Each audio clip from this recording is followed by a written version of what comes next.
भगवान चिंतेश्वराच्या दरबारामध्ये आज आपला मुक्काम आहे. कारण भगवान चिंतेश्वर जे आपल्या मागे चिंता आहे, ती चिंता निवृत्त करण्याकरता भगवान चिंतेश्वर या ठिकाणी वास्तव्याला आहेत. म्हणून या देवतेचं, भगवान शिवजीचं जर दर्शन घेतलं ना, तर सर्व चिंता माणूस निवृत्त होत असतो. म्हणून माझं देखील भाग्य आहे. गेल्या 30 वर्षापासून चिंतेश्वराचं वार्षिक आम्हाला दर्शन होतो. त्यामुळे आमच्या जीवनामध्ये कोणत्याच प्रकारची चिंता नाही. म्हणून नाही काही चिंता, तूची आमुचा माता पिता, बहीण बंधू आणि चुलता, आणिक गोता सर्व ठाई. किंवा तुझं लागली सकड चिंता, राखणे लागे वाकडे जाता, पुढतो निरविशी संता. किंवा तुझी चिंता त्याशी सर्व आहे. असं वाटत असेल, तुम्हा सन्मार आमच्या मागे कोणती चिंता आहे? कोणतीच चिंता जरी नसली तरी जन्ममरणाची चिंता आहेच ना. पुनरुपी जन्म पुनरुपी मरणम पुनरुपी जननी जठरी शयन, हे एक प्रकारची चिंता आहे. ती चिंता जर निवृत्त व्हावंसे वाटत असेल तर भगवान चिंतेश्वराची सेवा आपल्या जीवनामध्ये घडली पाहिजे. या हेतूनेच प्रवचन माझं आहे. तसं आपला वारकऱ्यांचा नेमच आहे. दररोज मी नेम सांगून आलेला, सकाळी काकडा, दिवसभर भजन, संध्याकाळी 5:30-6 वाजता हरिपाठ, हरिपाठ झाल्यानंतर रात्रीला जेवण झाल्यानंतर रात्रीला हरिकीर्तन, प्रवचन. कोणीच जर नसलं तर पंचपदी, पंचपती नाही बरं, पंचपदी. पद म्हणजे 5 अभंग म्हणून हा समारोप करावा असा नियम. चला, आणि शेया गेवराई सारख्या ग्रामामध्ये भगवान चिंतेश्वराच्या दरबारामध्ये आज आपला मुक्काम आमचे महादेव पवार यांच्याकडे आहे. भाग्यवान आपण असे आहात की ज्यांच्याकडे आपले मुक्काम लागलेले आहेत, ठेपे लागलेले आहेत.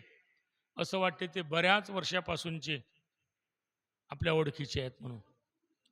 वास्तविक पाहता ते भाड्याच्या घरामध्ये राहतात, प्लॉट वगैरे घेतलेले आहेत.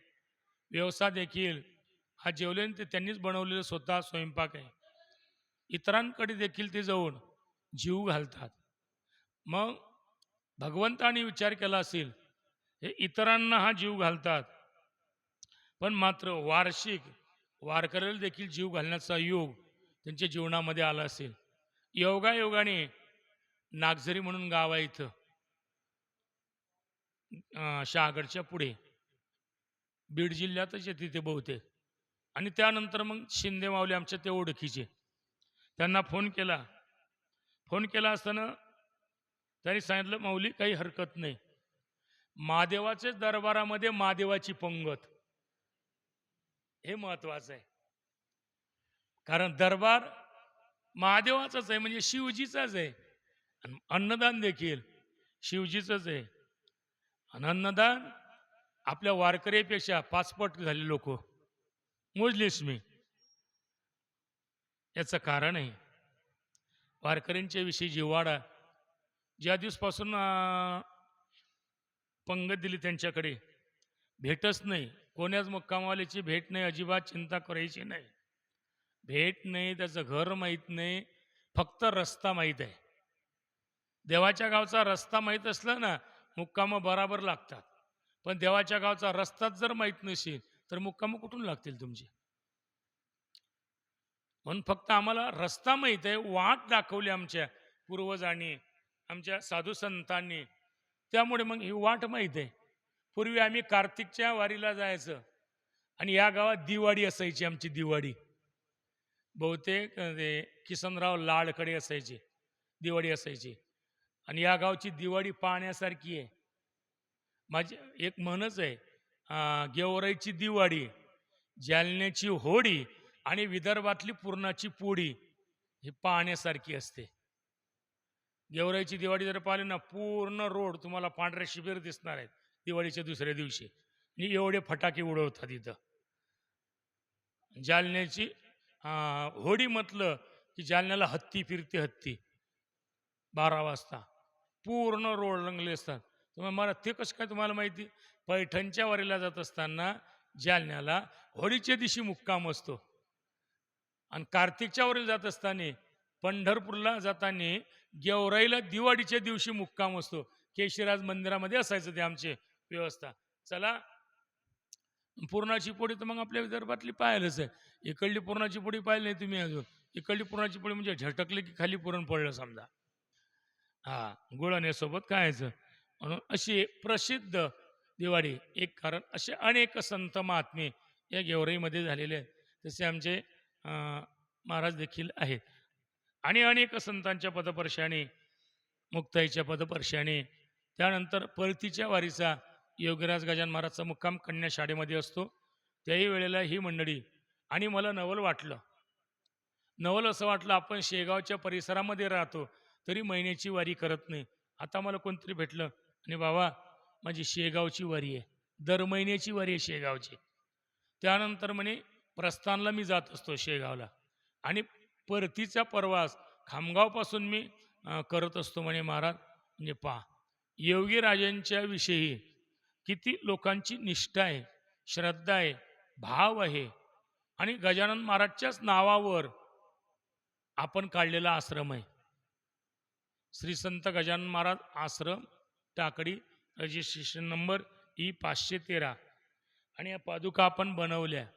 पहिल्यानं मूर्ती स्थापना केली गजानन महाराजची 2010 मध्ये. हे शताब्दी वर्ष होतं त्यावेळेला. मूर्ती स्थापना केली, पादुका बनवल्या. ह्या पादुका लगेच गजानन महाराजच्या समाधीजवळ नेल्या, तिथं अभिषेक केला. तिथं अभिषेक करून आणून दररोज आपल्या आश्रमामध्ये त्याची पूजा होतो. आणि त्याच पादुका या वर्षीला हा गजानन महाराजला वाटलं असेल, तू इतरांच्या दिंडीमध्ये जातं, पण तुझ्याच आश्रमावरून तू दिंडी काढ. आमचे संतोष भाऊ श्वरांजलीवाले, प्रशांत महाराज, अमोल महाराज, आमचे बाळू मामा, त्यांचा आग्रह पडला, काढा मग आपल्या इथून दिंडी. म्हटलं दिंडी काढणं सोपी नाही. दिंडीमध्ये अनेक प्रकारच्या जबाबदाऱ्या असतात. दिंडी काढून कारण ते दिंडीच राहील पाहिजे, दिंडाना झाला पाहिजे. बाई तू कुठे दादा मी अटी टाळपकात घोड्यावरून बोग द्यावर, मग काय फायदा ते. दिंडा न होता का बा, भजनच महत्वाचं. तुका म्हणे येथे भजन प्रमाण काय थोरपण जाडाव येते. मला तर असं वाटते हे मुक्काम थोडे लहान लहान करून भजन झालं पाहिजे. मोठे मुक्काम काय महाराज, भजन मोठे मुक्काम आहेत, अमुक आहे टमुक आहे, मोठे गिटे काहीच नाहीत, मुक्काम सारखीच आहे. प्रत्येक दिंड्याचे थोडे मागे पुढे असतील आपापल्या सोयीने, तरी मला तिकडे जायचं नाही, मला स्वभाव सांगायचं आहे. अशा या पद्धतीने आपण योगीराज गजानन महाराजच्या सोबत आपल्या आश्रमवरून निघून आपल्याला 4 जिल्हे पार केलेले आहेत. म्हणजे पहिला अकोला, दुसरा बुलढाणा, तिसरा जालना, आणि चौथा बीड जिल्ह्यामध्ये आलो आपण. बीड जिल्हा, बीड कोणाची नाही आता भीड, आता भीड राखल्या जाणार नाही. आणि अशा पद्धतीने लय आम्ही काढलो होतो पूर्वी. लय होतं जालना, जोरानं चालना, देऊळगाव राजा, बजा बजा, असं लय काढलं होतं. बीड पुन्हा नाही, भीड पुढे आली अशी विसावा वगैरे, आष्टी जीव झाला कष्टी, मग झाला विसावा, गेला पंढरपूरला, असे मनी काढल्या होत्या. आता गेलो आम्ही ते भुलून सर्व, जाऊ द्या. आणि अशा पद्धतीने म्हणून आमचे महादेव पवार यांच्याकडे आपल्या दिंडीतही पवार आहेत बरं. विनोद महाराज पवार गायनाचार्य ते देखील आहेत. हे चला, एका पवाराच्या निमित्तानं का होईना आपल्याला जीव घातलेला आहे. आणि आपलं वारकऱ्यांचं कर्तव्य आहे प्रवचन करणं, भजन करणं. कारण आपण जर त्यांनी जीव घातल्यानंतर आपण जर भजन केलं नाही तर पुढच्या जन्मामध्ये यायच्या घरचा बैल व्हावं लागणार आहे आपल्याला. खिल्लारी व्हावं लागणार आहे तो इकडला. आणि मला असं वाटते इकडे पांढरे बैलात पांढरे बैल, कारण त्याची तेच आहे, दिंडीत आला, भजन केलं नाही, फुकाचं खाल्लं, पुढचा जन्म बैलाचा, आणि तो पांढऱ्या बैलाचा खिल्लारी. म्हणून कारण वारकरीचे कपडे पांढरे असतात ना, वारकरीचे कपडे पांढरे आहेत. वारकऱ्यांनी जर समजा घरमालकाच्या घरचं खाऊन जर रस्त्याने भजन नाही केलं, कीर्तन प्रवचन जर नाही ऐकलं, तर पुढचा जन्म यायच्या घरचं बैल, खिल्लारी बैल. मग पहा तुमची कशी मजा. आणि त्या खिल्लारी बैल एवढा छटके असतात त्यांना मारण्याकरता. म्हणून आजपासून तरी म्हणजे आपलं तसं भजन चालूच असतो. आमची दिंडी, नाही तर तुम्हाला जर परीक्षा पाहिजे असेल ना महादेव, तर उद्या या तुम्ही. पाडळशिंगीपर्यंत 1 मिनिट देखील आमचा वाया जात नाही. माझं तरी वाया जात असेल, पण ही आमची मंडळी आहे, वारकरी मंडळी, यांचं तर कधीच जात नाही. चला बा आपल्याला तिकडे नाही जायचं, फार प्रवचन न लांबवता अशा या पद्धतीने वाटचालीचं प्रवचन, त्या प्रवचनरूपी सेवेकरता निवडलेला श्लोक जो आहे तो 17व्या अध्यायातील 14 क्रमांकाचा आहे. या श्लोकाद्वारे भगवान अर्जुनाला शारीरिक तपाचं महत्त्व सांगत आहे. अर्जुना, शारीरिक तप कशाला म्हणतात? सकाळी महाराजांनी देखील प्रशांत महाराजांनी हा श्लोक घेऊन बोललेले आहे. देव द्विज गुरु प्राज्ञ पूजनम शौच मार्जव. आपण देवावर बोललो तया प्रिय देवतालया यात्रा देखील करावया. आठही पार जैसे पाया उडीक गापे. महाराज, पण आम्हाला तीर्थयात्रा करण्याकरता, कारण तीर्थयात्रा करण्याकरता सर्व गोष्टी व्यवस्थित पाहिजेत. मी त्या दिवशी बोललो, हात चांगले पाहिजेत, पाय चांगले पाहिजे, डोळे चांगले पाहिजे, कान चांगलं पाहिजे, मन चांगलं पाहिजे, बुद्धी चांगली पाहिजे, सर्व बाबतीमध्ये चांगलं पाहिजे. कारण रस्त्यानं चालताना डोळे चांगले पाहिजेत ना, नाहीतर मारा मी कुकडे जाऊ, घरी तसं दारी सासरी तसं माहेरी. हां, जोपर्यंत डोळे होते तोपर्यंत वारीला येत नाही, जोपर्यंत पाठवी शकते तोपर्यंत येत नाही. म्हातारपणी आम्हाला तर मारा आम्ही आता खाली कशाला येतं? घरी राहिला तर मुलांना त्रास आणि दिंडीत आल्यानंतर लोकांना त्रास. त्यापेक्षा नाही आलं तरी पुरला. डोळे चांगले पाहिजेत, रात्रीला दिसलं पाहिजे, कान चांगले पाहिजेत, हरिगुण ऐकण्याकरता, भजन ऐकण्याकरता, वाचा चांगली पाहिजे, लोकांना शिव्या देण्याकरता, बोलण्याकरता नाही नाही, वाचा चांगली पाहिजे, भजनाकरता हात चांगले पाहिजे, टाळ वाजवण्याकरता पाय चांगले पाहिजे, एक चालण्याकरता, म्हणजे सर्व साधन सामग्री पाहिजे. पण आम्हाला ते जमणार नाही. मग पुढचा मुद्दा सांगितला, देवांगण मिरवणिया. देवाचं अंगण वगैरे झाडणं, देवाचे अंगोपचार करणं महत्वाचं आहे. आज आपल्याला महत्वाचा विचार आहे, लिंग का प्रतिमा दिठी देखत खेव अंगुष्टी लोटी जे का काठी पडली जैशी. हे शारीरिक तपामध्ये आहे. लिंग आणि प्रतिमा, लिंग प्रतिमा, लिंग का प्रतिमा दिठी अशी ओळीच आहे इथं. लिंग कशाचं आहे? लिंग लिंग शिवजीचं असते आणि प्रतिमा विष्णूची असते. विष्णूच्या याला प्रतिमा म्हणतात मूर्तीला, आणि शिवजीचं त्याला लिंग म्हणतात. लिंग आणि प्रतिमा काय वारकरी संप्रदायाचं वैशिष्ट्य आहे. हरिहराचं साम्यत्व सांगणारा हा वारकरी संप्रदाय आहे. हरिहरा वेद नाही नका करू वाद, एक एकाचे हृदय गोडी साखरेच्या ठाई. जसं पाणी आणि तरंग भिन्न नाहीत, सोना आणि अलंकार भिन्न नाहीत, सूत आणि कापड भिन्न नाही, दिवा आणि प्रकाश भिन्न नाही, गोडी आणि साखर भिन्न नाही, तसं हर आणि हरी भिन्न नाहीत. ऐका, एक जण भजन करतो तो दुसरा ध्यान करतो. भजन कोण करतो? भजन करी रामपूजी सदाशिव. काय एक शिलोवा रामचंद्र प्रभू ध्यान करतात, तर भगवान शिवजी भजन करतात. भजन ऐका, भगवान शिवजी जर भजन करतात, मग आपण का फक्त भोजनच करायचं का? आपण ते भजन करावं हा नेम आहे. बोले बाबा रामचंद्र प्रभू लंकेवर विजय प्राप्त करायचा होता, आणि लंकेवर विजय प्राप्त करण्याकरता जाण्याकरता भगवान शिवजीची उपासना होणं महत्वाचं होतं. लिंग स्थापन केलं भगवान रामचंद्र प्रभूने. लिंग स्थापन केलं, आणि लिंग स्थापन केलं असताना बऱ्याच लंकेमध्ये गेले, विजय प्राप्त करून आले, आणि विजय प्राप्त करून आले असताना तिथं उतरले जिथं लिंग स्थापन केलं तिथं. आईसाहेबांनी विचारलं, का लिंग तुम्ही स्थापन केलं? त्यांनी सांगितलं, हो. मग याचं नाव काय आहे? प्रत्येक शिवजीचं नाव आहे ना, याचं नाव काय आहे? नाव रामचंद्र प्रभूंनी सांगितलं, राम ज्याचा विश्वर आहे ते हे रामेश्वर. किती समन्वय झाला? राम ज्याचा विश्वर आहे ते रामेश्वर झालं.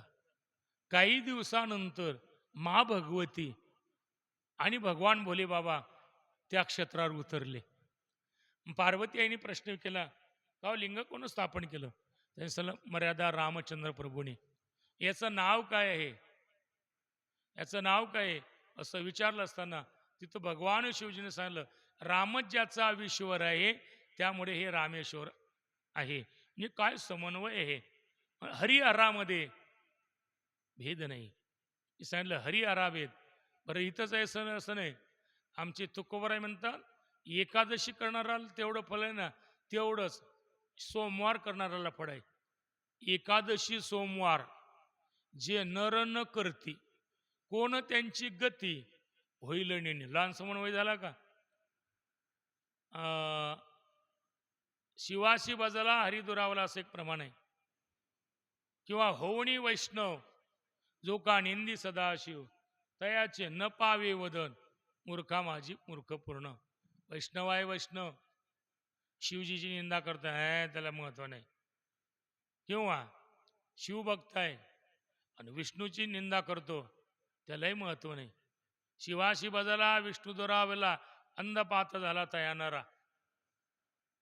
म्हणून वारकरी संप्रदायाचं वैशिष्ट्य आहे. अधिक एक तुकोबरायचं प्रमाण, हरिहरा नाही बोटभर वाती. हरिहरांना बोटभर वाती नाही. म्हणजे हरिहराचं समन्वय असल्यामुळे इथं ज्ञानोबर देखील तीच पद्धत वापरतात.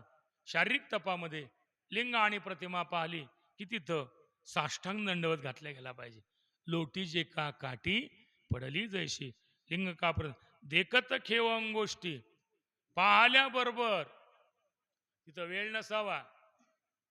पाहिल्याबरोबर साष्टांग दंड, अंगुष्टी या शब्दाचा अर्थ आहे साष्टांग दंडवत घालावा. पण साष्टांग दंडवत पुरुषांनी करावा, स्त्रियांनी साष्टांग दंडवत करायचा नाही. कारण स्त्रियांचं अंग जमीला एक अंग लागत नाही. एक अंग न लागल्यामुळे त्यांना ते अंग जर समजा जमिनीला लागलं तर काम नावाचा विकार उत्पन्न होऊन तिथं दोष लागतो. म्हणून स्त्रियांनी साष्टांग दंडवत घालायचं नाही, पुरुषाने साष्टांग दंडवत घातले पाहिजे. म्हणजे अष्टांग. साष्टांगाचा अर्थ काय? अष्टांग. हा, 2 हात, डोकं, हृदय, नाभिकमळ, 2 चरण, म्हणजे असे हे अष्टांग. लोटी जे का काठी पडली जैशी. पण लोक साष्टांग दंडवत घालत नाही. का घालत नाहीत महाराज? त्या दिवशी परशुराम महाराजांनी बहुतेक सांगितलं, माणूस कपडा भरण्याकरता भेटतो पण नरकाला भेट नाही. नर कपडे को डरता, नर कपडे नरक न डरता, असं काहीतरी त्यांनी सांगितलं त्या दिवशी. म्हणजे आपण कपडे भेटण्याकरता फिरतो म्हणजे भीतो, पण नरकात पडण्याकरता भेट नाही. हे जीवनाचं वैशिष्ट्य आहे. म्हणून लिंग आणि प्रतिमा पाली असताना तिथं साष्टांग दंडवत घालायला पाहिजे. लोटी जे का काठी पडली जैशी. काठी काठी काठी हातची पडली की ते सरळ पडते का तिरपी तारपी पडते? सरळ पडते.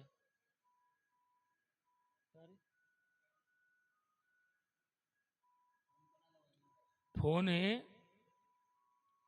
बंदच करायला पाहिजे प्रवचन कीर्तनाला. आता पुढच्या वर्षी पत्रिकेत तेही सूचना टाकावं लागेल. दिंडीत आल्यानंतर भजनामध्ये आणि मोबाईल आणा. मोबाईलशिवाय तर तुम्हाला थकणार नाही आणि गमणारही नाही. बरं, त्या मोबाईल काहीच चवाचं बोलणं नसते. हॅलो, तू जेवली का? तुझी तब्येत कशी आहे? 6 महिने झाला का तू इकडे आला? तर तुझी तब्येत कशी आहे? जेवली का? इथला काळजी करतं. घरीतले का भांडणं करतं मारे? चहा नाही लवकर झाला की. बरं मग ती कोणी एखाद्या काल एखाद्याला सकाळी सकाळी 5:30 वाजता फोन आला, हॅलो उठले का? हा भावने हो उठलो. म्हणे झाला का नाश्ता? अंग्या मला का 6 वाजता नाश्ता का 5:30 नाश्ता करतं का? म्हणजे घरी असलं की एकामेकाचं थोबाड पाहत नाहीत. आता याच्यावर ध्यानात घ्या, घर सोडलं की लोक प्रेम करतात. तुम्ही घरच सोडत नाही म्हणून लोक तुमच्यावर प्रेम करत नाही. ज्या दिवशी तुम्ही घर सोडलं की प्रेम करण्याकरता लोक तयार. मर्यादा रामचंद्र प्रभू आपण प्रेम करतो का करतो? 14 वर्षाचा त्याग आहे. भगवान राम म्हणजे कृष्णाचा आपण जय जयकार करतो का करतो? त्याचं कारण आहे, जन्माला आल्या अवताराला आल्याबरोबर आई वडिलाचा त्याग केला म्हणून क्रांती झाली. विवेकानंद स्वामी क्रांती झाली. तुम्ही आमच्या पाया लागता का? पाया लागता आमच्या जीवनातलं क्रांती आहे म्हणून, त्याग आहे म्हणून पाहायला लागतं. नाही तर तुम्ही आम्ही सारखेच आहो.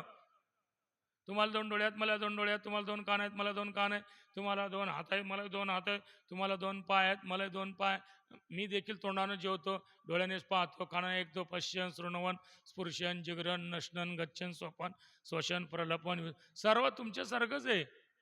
पण लोक आम्हाला महाराज म्हणून पाळायला लागतात. याचं कारण काय? याचं कारण आहे हे, कारण थोडा त्याग आहे म्हणून.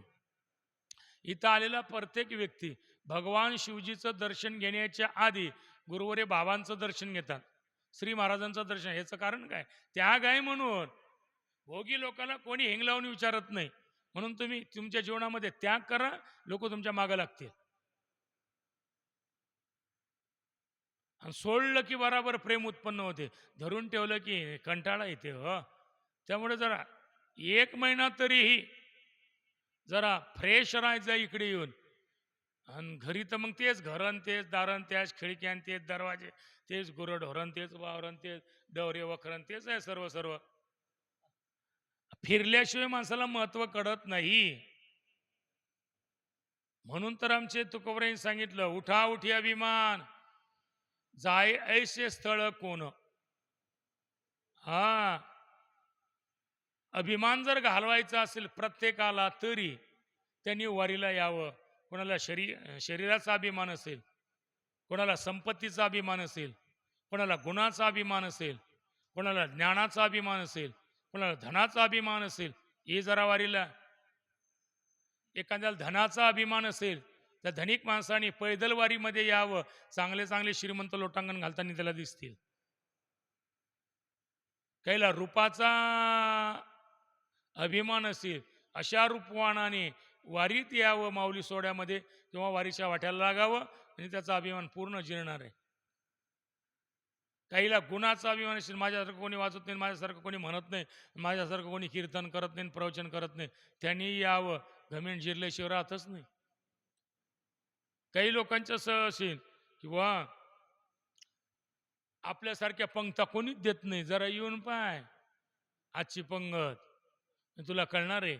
म्हणजे सर्व अहंकार वारीच्या रस्त्याने नष्ट होत असतो. तुला तिकडे जायचं नव्हतं. मला असा भाव सांगायचंय, प्रत्येकाला अहंकार आहे, आणि साष्टांग दंडवत मध्ये माणसाचा अहंकार नष्ट होत असते.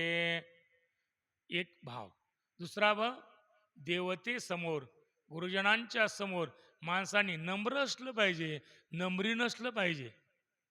नम्र झाला होता त्याने कोणीला अनंता, हे नम्र असला पाहिजे ना. त्यामुळे साष्टांग दंडवताने नम्रता करते. हा दुसरा भाव झाला. तिसरा भाव, भगवंताला साष्टांग दंडवत का करावा? भगवंताने सांगायचं, हे माझं नाही, हे तुझंच आहे, आणि तुला अर्पण करायचं आहे, त्यामुळे साष्टांग दंडवत घालत जावा. त्याच्याकरता आहे साष्टांग दंडवत. तू आम्हाला दिलेला आहे, देह दिला, जीव दिला, इंद्रिय दिले, ज्ञान दिलं, सर्व साधन सामुग्री दिली, आणि हे तुझंच तुला आम्ही अर्पण करत आहोत, असा साष्टांग दंडवत मधला भाव आहे, असावा, असं मला वाटते. भाव ऐकत आहेत, चला असा माझा भाव सांगण्याचा आहे. म्हणून ज्ञानोबराय म्हणतात, लिंग का प्रतिमा दिठी, देखत खेवंग गोष्टी, लोटी जे का काठी, पडली जैशी. महाराज, हे आम्हाला जमणार नाही. कुठं लिंग पाहावं, कुठं प्रतिमा पाहावं? घरातले तर देव आम्हाला दिसत नाहीत. काही काहीच्या घरातले देव घरातले माहीत नाही. एखाद्या विचारलं कर देवा देवऱ्या देव किती आहे? म्हणे असतील 20-25 घ्या ना. म्हणजे घरातले देव माहीत नाही. म्हटलं का देव कोणते कोणते? म्हणे म्या काले नानले बापा देवन घेऊ, आम्ही काही पूजा करत नसतो म्हणे, बाकीचेच करता घरातली पूजा.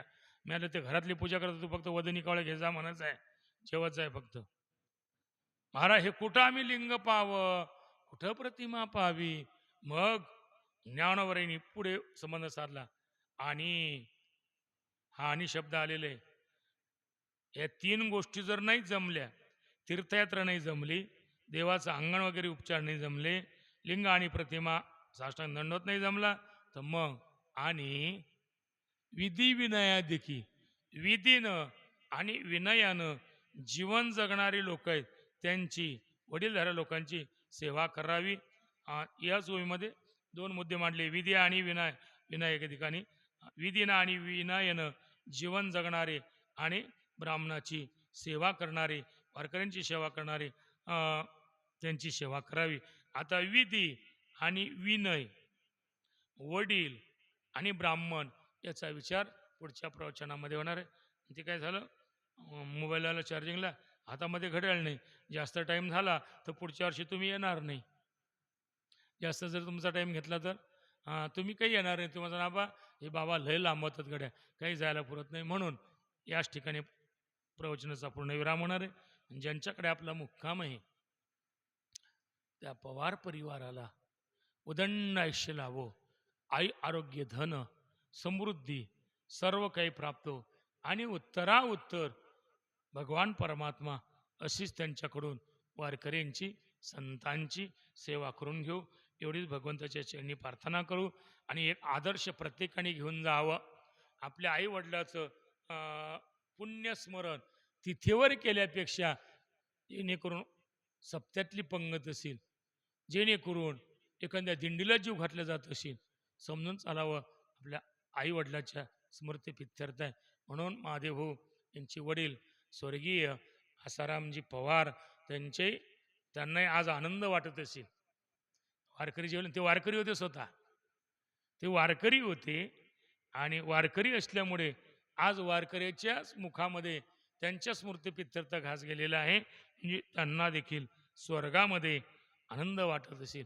आहेत का महाराज ते? मग तुकोबराय म्हणतात बरोबर आहे. तुका म्हणे जाय नरका भक्ताची माय.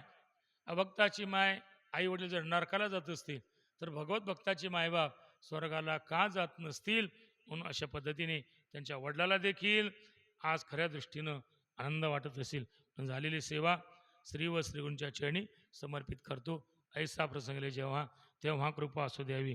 वास्तविक बाबाला मी फोनही केला नाही, बाबांची माझी महाराजांची माझी भेट देखील झालेली नाही, तरी माझा आत्मविश्वास होता. तसा मग इकडल्याच परिसरातले असणारे आमचे सिद्धेमाल त्यांना म्हटलं बा गुरुवारी बाबांना चिंतेश्वराच्या मंदिरामध्ये बाबांना फोन करून दे जा. त्यानं मला फोन करतो मी. फोनही जरी नसता केला तरी माझा आत्मविश्वास आहे. कारण दिंडी इथं एक नाही 5 दिंड्या जरी आल्या तरी मात्र व्यवस्था होतो एवढी ही साधन सुलभता भगवान चिंतेश्वराच्या कृपेनं आणि बाबांच्या आशीर्वादाने आणि संपूर्ण जनता जनार्दनाच्या भक्त मंडळीच्या सहकार्याने अगदी सुविधा पूर्वी काहीच नव्हतं. 30 वर्षाच्या आधी तेवढा सभा मंडप होता आणि तेवढ्या सभा मंडपामध्ये आमची दिंडी राहायची. मग चौकूंचा सभामंडप बांधला गेला, तिकडला सभामंडप बांधला गेलेला आहे. आता तर असं वाटतं हे सोडून पुढच्या मुक्कामाला जाऊ नये किंवा हे असंच उचलून पुढच्या गावले न्यावा. एवढी सुविधा चांगली या ठिकाणी आहे. म्हणून बाबांचे लेख लय कष्ट कार्य करत असताना कष्ट पडतातच. आणि हे कार्य त्यांच्या करता नाही तर हे कार्य समाजाकरता आहे त्यांचं. स्वतःच्या करता काय, साधू स्वतः करता जगतात त्याला जीव म्हणतात आणि समाजाकरता जगतात त्याला साधू म्हणतात. जगाच्या कल्याणा का घराच्या कल्याणा? जगाच्या कल्याणा संतांची विभूती बाबांचं जीवन मी 30 वर्षापासून पाहतो. या ठिकाणी बाबा वास्तव्याला आहे. कधी पाऊस असतो कधी नसतो. येणारा वारकरी काही एका प्रकारचा नसतो, सर्व बाबा सहन करतात. म्हणून ही सेवा गुरुवारी बाबांच्या म्हणजे श्री महाराजांच्या चरणी समर्पित करतो, भोलेबाबांच्या चरणी समर्पित करतो आणि योगीराज गजानन महाराज यांच्या चरणी अर्पण करतो. ऐसा प्रसंगले जेव्हा तेव्हा कृपा असू द्यावी. पुंडलिक वरदा हरिविठ्ठल श्री ज्ञानदेव ठल विठल विठल विठल. आता विश्वात्मके देव तो शोणी मज द्यावे. जे खडाची व्यंकटी सांडो तया सत्कर्मी रथी वाढो. होता परस्परी पडो दुरितांचे तिमिर जाओ. विश्व स्वधर्म सूर्य पाव तो जीवांशील तो ती लाव. वर्षत सकड मंगडी ईश्वरनिष्ठांची मांद्य अनवरत भूमंडळी. चला कल्पतरूचे अरव चेतना चिंतामणी. बोलती जे अर्णव चंद्रमे जे अलांछन. मार्तंड जे ताप ते सर्वाई सदा सज्जन. किंबवणा सर्व सुखी पूर्ण होनीतील भजे जीवादे पुरुखी अनेक ग्रंथ उपजीवे विशेष लोकी दृष्टादृष्ट विजय होवा एत म्हणे श्री विश्वेश्वराव हा होईल दान बसा येणे वरे ज्ञान देव येणे वरे ज्ञान देव येणे वरे ज्ञान देव पुंडलिक वरदा हरिविठ्ठ श्री ज्ञानदेव तू माऊली ज्ञानेश्वर जगद्गुरु तुकाराम सद्गुरु गजान नम पार्वती पते हर चला या झोपा